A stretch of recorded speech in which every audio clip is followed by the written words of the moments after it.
sumisipot pang hangin na parabang binubutas ang bubunga namin ng alaala ng isang umaga, ng isang tahanan sa aking talampakan.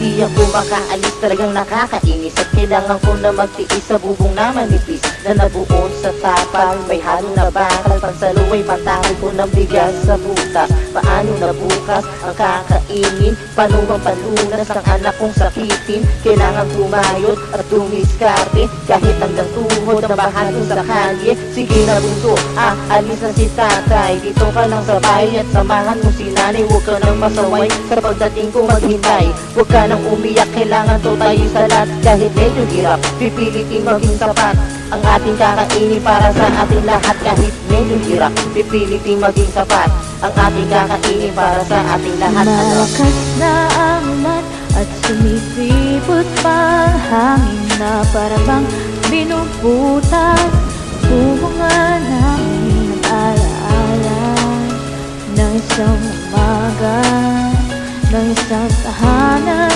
sa aking talampakan. Tuloy-tuloy ang pag-ulan, tuloy-tuloy ang pagsagwan, tuloy-tuloy na to na para bang walang kapaguran, para may pagsaluan sa aming hapagkainan. At kahit pansamantala may laman ang aming tiyan, lumalakas pa ang ulan at di ko maiwasang isipin ng pamilya ko na aking iiwanan. Medyo okay na to kahit papano may kinita, kasi sabik na rin na kung sila'y aking makita. Mainit na tinapay, paborito na ng munay ang aking bitbit. Pagsasaluan sa aming bahay, huwag ka nang mainit.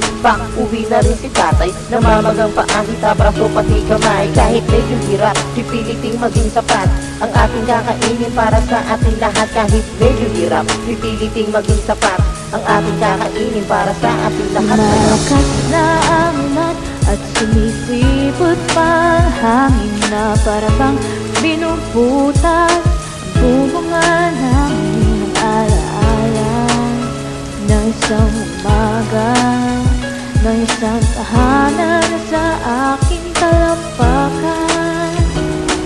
Pauwi na ako, medyo malapit na ako. Teka, ano ba ito? At bakit nga ba ganito ang aking nadarama na para bang medyo masama? Alam kong dito na nga, pero bakit parang nawala? Nasaan na nga ba sila? Ako ba ay naliligaw? Kahit anong lingon ko, hindi ko talaga matanaw ang simple naming tahanan na puno ng tawanan, mga pangarap at pagmamahala na natatapakan na lang ng aking talampakan. Heto na ako mahal, mga anak kong madadaldal. Bakit di nyo ako hinintay? Masyado ba akong matagal? Nasaan na nga ba kayo? Kahit anong bungkal ko, ubus na ang lakas ko. At tanong sa sarili ko, anong nangyari sa inyo? Ang isip ko'y gulong-gulo. Totoo ba ito? Huwag po kayong magbiro. Natulala na lang ako at ang luha ko ay malakas na ang ulan at sumisipot pang hangin na parabang binubutas bubunga namin ng alaala ng isang umaga, ng isang tahanan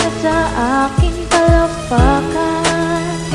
Lumalakas na ang ulan at sumisipot pang hangin na parabang binubutas ang bubunga namin